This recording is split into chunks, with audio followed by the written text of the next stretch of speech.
Hello, teens and preteens, que bom ver vocês novamente, quer dizer, ver vocês não, fazer de conta que eu estou vendo vocês, né? Guys, I miss you very much, I really miss you. I hope this pandemic things go away soon, because I wanna worship with you together, I wanna play with you in the park, in the lakes, I wanna be with you, I wanna hug you. I miss that a lot, and I hope God make these things go away fast. But God knows everything, and we are under His control. God controls everything, and He can control you, control me, and control this pandemic thing, this COVID-19. God knows everything, okay? If God create the planets, God create the earth, God create the animals, God can kill a little virus. We need to believe that. If this virus is alive yet, it's because God wants to, God allowed to. That's the real word. God allows to, okay? So today we're gonna talk about sin. And to start, I wanna say to you, you don't need to be afraid about the sin. You need to be afraid about sin, ok? Vamos lá então, nossa aula bilíngue, né? Eu tô fazendo meu best. Eu quero perguntar para você se você sabe o que é pecado. O que é?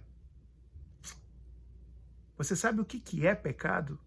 Muito bem, eu gosto muito de explicar para as crianças que pecado é tudo aquilo que eu penso, tudo aquilo que eu ouço, tudo aquilo que eu vejo, tudo aquilo que eu falo, tudo aquilo que eu faço que me afasta de Deus. Isso é pecado. E eu quero começar fazendo uma pergunta para você. A pergunta é a seguinte: qual é a tua atitude em relação ao pecado? Vou ser mais específico. Todos nós temos tentações. Everyone has temptations. And I know you have your temptation. When you see your temptation in front of you, what do? You run away, you think more about, or you gonna be closer?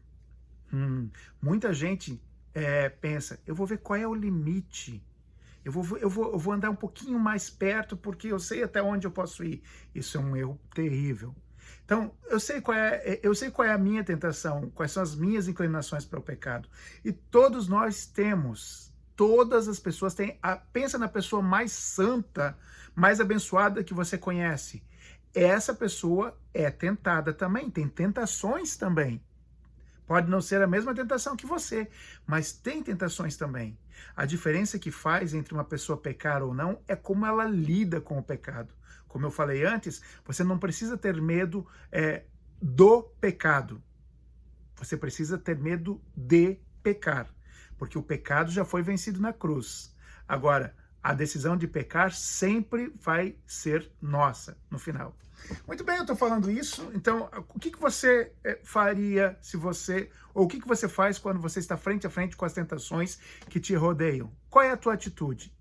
Segunda questão que eu quero falar para você é o seguinte: você já viu uma pessoa que você não reconheceu ela porque você conheceu ela numa situação e de repente você vê essa pessoa numa situação completamente diferente e você não consegue reconhecer? Por exemplo, um dia você vê essa pessoa pregando, falando de Deus, uma pessoa cheia de amor, explodindo amor, transbordando a Bíblia, e no outro dia você talvez vê essa pessoa como um homeless, ou talvez essa pessoa zombando de Deus, ou talvez numa vida sexual depravada, falando que Deus não existe. E aí você pensa, como pode ser a mesma pessoa tendo duas personalidades tão diferentes? Ou como pode essa pessoa ter se transformado tanto? E isso é muito comum a gente ver, né? Pessoas que um dia estão servindo ao Senhor e outro dia já estão quase mortas ou estão sendo em situações de estarem drogadas, viciadas, escravas do pecado. Aliás, no final das contas, o que o diabo quer fazer com você mesmo, você que está assistindo isso, comigo, o que o diabo quer fazer é pegar a sua vida, degradar, transformar ela de um jeito tão horrível que ninguém mais reconheça você como um filho de Deus. Sabe por quê? Justamente porque você é filho de Deus. Justamente porque você é a coisa mais importante que Deus poderia ter criado. Porque Deus te ama de verdade, ao ponto de dar o próprio filho por você. É por isso que o diabo quer destruir você. Ele usa as tentações, ele usa o pecado para destruir você. E hoje nós vamos falar também sobre uma pessoa que teve níveis diferentes de intimidade com Deus. Uma pessoa que foi a única pessoa na Bíblia inteira que Deus disse que foi um homem segundo o coração de Deus. Isso mesmo, vamos falar de Davi. Davi, que foi um exemplo, que escreveu salmos lindos, que foi um grande poeta, um grande rei, um grande servo de Deus. O grande Davi teve um momento vergonhoso da vida dele e Deus permitiu que isso estivesse na Bíblia justamente para mostrar para você, mostrar para mim, que todos nós estamos passíveis do pecado. We are all sinners and everyone can sin. If you don't be careful, you can sin. Be careful all the time. Wherever you are, you need to take care. You need to be careful about the sin, because the sin don't rest, ok? O pecado não descansa. O pecado está todo o tempo tentando fazer você cair. E Davi, você sabe que Davi foi um homem segundo o coração de Deus. Você sabe que Davi, desde pequeno, foi um menino que já foi escolhido e usado por Deus. Hoje nós vamos estudar um pequeno trecho da vida de Davi que foi muito vergonhoso e que custou caro, não somente para ele, para os filhos dele e para toda a nação de Israel. Abra sua Bíblia e leia comigo 2 Samuel, capítulo 11, versículo 26, que diz o seguinte: quando a mulher de Urias soube que o seu marido havia morrido, chorou por ele. Passando o luto, Davi mandou que a trouxesse para o palácio, e ela se tornou sua mulher, e teve um filho dele. Mas o que Davi fez desagradou a Deus. Essa história aconteceu da seguinte forma: Davi estava no alto do seu palácio, já um grande rei, um homem já de guerras, um homem que já tinha vencido algumas guerras, e ele estava numa tarde, sem fazer nada, no alto do seu palácio, com a sua mente desocupada, com a sua mente vazia, um lugar perfeito para o diabo trabalhar. Aqueles que ficam com a mente vazia, desocupada, ou ocupando a mente com coisas que trazem e levam mais para perto do pecado. Acontece que Davi estava ali parado, sem fazer nada, e de repente ele observa numa das casas lá embaixo, no pátio, havia uma mulher que estava tomando banho e nua. Davi imediatamente teve a sua atenção voltada para aquilo e se sentiu tentado por aquela mulher. Ele cobiçou, ele queria ter aquela mulher para si. Veja, deixa eu abrir um parênteses, que Davi poderia ter qualquer mulher que ele tivesse, desde que essas mulheres fossem solteiras, estivessem descomprometidas, porque ele era o rei. Aliás, naquele tempo, eles usavam um sistema de poligamia, ou seja, o homem poderia ter quantas mulheres quisesse, desde que ele conseguisse bancar essas mulheres. O próprio Salomão, filho de Davi, teve 700 princesas e 300 concubinas no seu harém, todas elas legalmente casadas com Salomão. Davi também teve várias mulheres, e a gente vê na história da Bíblia que Davi casou com algumas das mulheres e dava algumas casas para essas mulheres morarem separadas. E Davi poderia casar com quantas mulheres quisesse. O grande problema nesse caso aqui é que Davi sabia que essa mulher, ela era casada. E além de ser casada, ela era casada com um homem que era um fiel soldado de Davi, temente a Deus e super fiel a Davi. E esse homem estava na guerra. Aliás, enquanto Davi estava lá em cima do seu palácio, sem fazer nada, os seus soldados estavam guerreando. Davi estava sem fazer nada, enquanto o seu país estava em guerra. Estava no lugar errado. Alguns dizem que talvez ele estava muito velho para ir para a guerra, mas eu quero acreditar que não era essa situação. Eu acredito que Davi realmente achava que a guerra era muito fácil, aquela batalha específica ali era uma batalha muito fácil e ele nem precisaria ter ido. Por isso, relaxou. Acontece que ele chama essa mulher e descobre que ela é a esposa de Urias. Urias, um homem de guerra. E aí, então, mesmo assim, isso não foi o suficiente para Davi parar com o seu pensamento de possuir aquela mulher. Davi, mesmo sabendo que essa mulher era mulher de Urias, ele chama essa mulher e tem relações com essa mulher. Acontece que Urias estava na guerra e, passado algum tempo, a mulher descobre que estava grávida. Como seu marido estava na guerra, é óbvio que o pai era Davi. E ela manda avisar a Davi que ela estava grávida. E veja só a reação de Davi aqui neste momento. Davi, ao invés de procurar reconhecer o seu erro, reconhecer o seu pecado e acabar com a situação ali naquele momento, Davi começa a elaborar um plano que de repente poderia ser resolvido muito rápido. O mesmo acontece com muitos de nós. Nós fazemos um pecado e ao invés de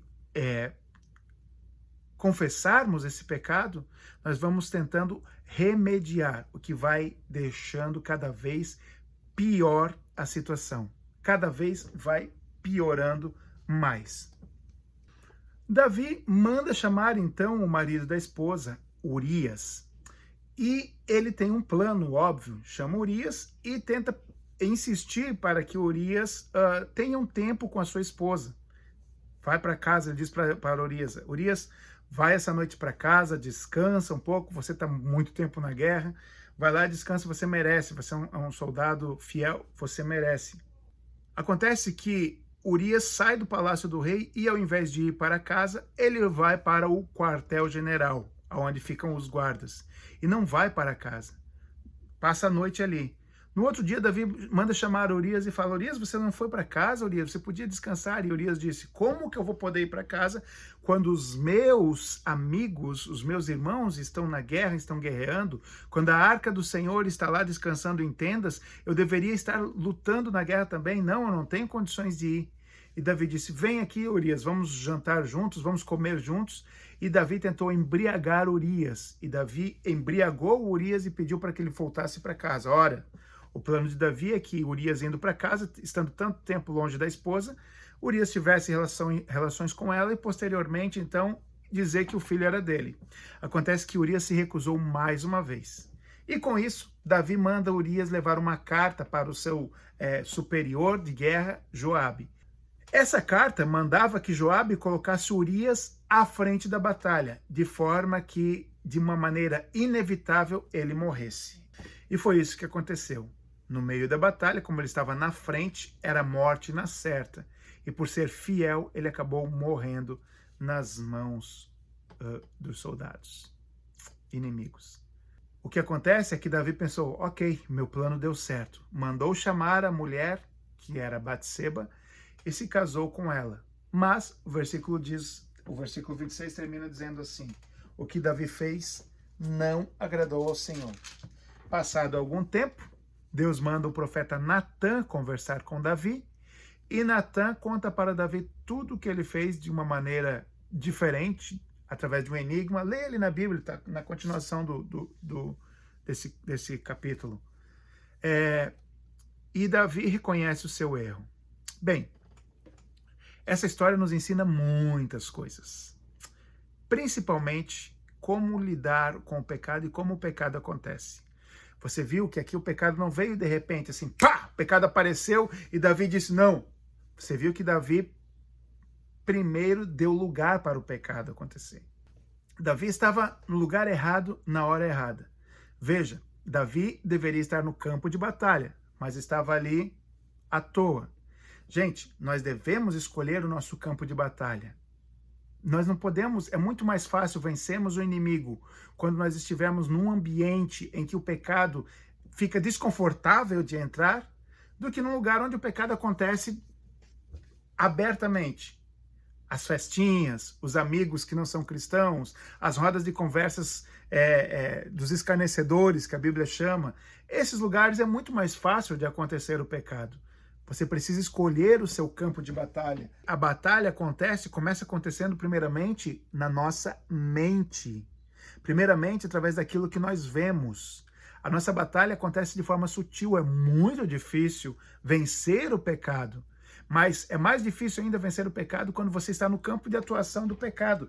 É muito mais difícil vencer o pecado quando você está no meio de pessoas que são contra e zombam da palavra do Senhor.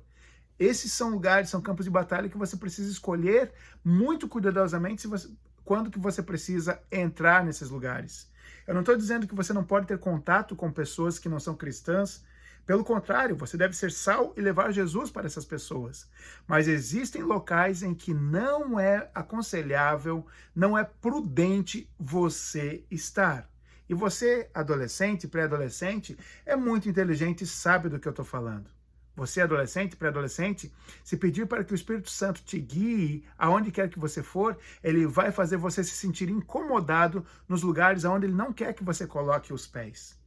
Eu já senti isso logo que eu me converti, quando eu aceitei a Jesus, eu tinha 15 anos de idade, 14 anos de idade, na verdade, e assim, em questão de meses, questão de dias, na verdade, eu já não estava mais me sentindo bem em determinados lugares que eu costumava ir, que eu costumava estar com os meus amigos. E depois eu entendi que era o Espírito Santo que estava trabalhando na minha vida. Você precisa pedir essa sensibilidade do Espírito Santo para que você possa escolher o seu ponto de batalha. Então, pecado aconteceu na vida de Davi, pecado acontece primeiro, quando a gente está no lugar errado, na hora errada. Precisamos escolher o nosso campo de batalha. Segundo, o pecado acontece quando a gente vê a tentação e não faz nada para evitar. Veja, veja, Davi, ele viu a Batseba e não fez nada para evitar aquilo, a tentação. Aliás, o problema de ver a Batseba não tem problema nenhum, de querer, de desejar ela para Davi, não tinha problema nenhum até então, quando ele não sabia que ela era casada. Mas quando ele descobriu que ela era esposa de um dos seus soldados, aí então ele deveria ter tomado a decisão, a iniciativa de evitar as coisas. O problema é que ele foi ficando cada vez mais perto do pecado. Ah, ok, ela é esposa de Urias, tudo bem, vou chamar ela até aqui só para ver ela de perto, para ver como é que ela se ela é bonita mesmo. Estando ali, ao invés de ele despedi-la, ele trouxe ela para dormir com ele. Fez o pecado. Ao invés de confessar o pecado e acabar com aquilo, porque o Senhor iria perdoar o seu pecado, ele pensa, não, é uma vergonha, eu vou me sentir envergonhado, isso é desrespeitoso, eu vou dar um jeito de esconder esse pecado. O que foi pior, foi ficando cada vez pior. Segunda coisa, ele não fez nada para evitar o pecado. Não fez nada. Terceira coisa que Davi não fez foi consultar a vontade do Senhor. Veja que Davi, quando Davi, em outras ocasiões, foi guerrear, ele primeiro perguntava a Deus se ele deveria ir. E algumas vezes Deus falava, pode ir, Davi. Outras vezes Deus dizia, não, Davi, não vai. Mesmo que pareça que a vitória está ganha, não vai. E Davi, sempre que ouvia a vontade do Senhor, sempre foi vitorioso. Primeiro, Davi estava na hora errada, no lugar errado. Segundo, Davi viu a tentação e não fez nada para evitá-lo. Terceiro, Davi não consultou a vontade do Senhor. Sabe qual é o problema? Ao invés de Davi se separar, de ficar longe, ele procurou saber mais a respeito daquela tentação.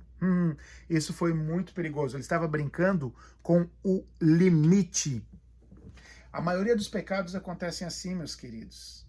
As pessoas pensam, não, eu não vou pecar, eu não vou errar. Não. Falando do adultério, geralmente acontece assim, não, eu vou continuar conversando com ela, continuar conversando com ele, não vai acontecer nada. Eu vou continuar vendo esse site aqui, só vou ver mais um pouquinho, quando veja está viciado em pornografia, quando veja está caindo em adultério, quando veja está na cama com alguém que não deveria estar. Aliás, quando não deveria estar na cama ainda, né?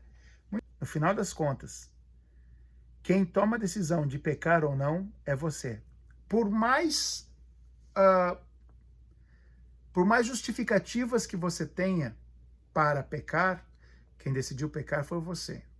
Isso às vezes é triste, seria tão bom se Deus colocasse dentro de nós um dispositivo que fosse contra o pecado, que cada vez que a gente chegasse perto do pecado ele nos desse nojo, mas não. Deus nos dá a liberdade de escolher o que é certo e o que é errado. Sabe por quê? Porque a maioria desses pecados é para deturpar alguma coisa que é uma bênção de Deus. Por exemplo, falando do sexo é uma bênção do Senhor. É algo maravilhoso para ser desfrutado dentro do casamento com a pessoa que Deus escolheu para você. Só que aí nós vemos algo muito interessante acontecendo com Davi. Depois que ele manda matar o homem, e Deus fica furioso com Davi, e que o pecado dele é descoberto, e ele ganha uma sentença, uma consequência por causa desse pecado, Davi, ao invés de procurar desculpas, ele faz a coisa mais certa que você, que eu temos que fazer quando quando acabamos de pecar. Pequei contra o Senhor. Davi fala isso. Pequei contra o Senhor. Sabe? Quando a gente fala isso, quando a gente diz, Senhor, eu pequei, eu realmente fiz isso, eu estou realmente arrependido.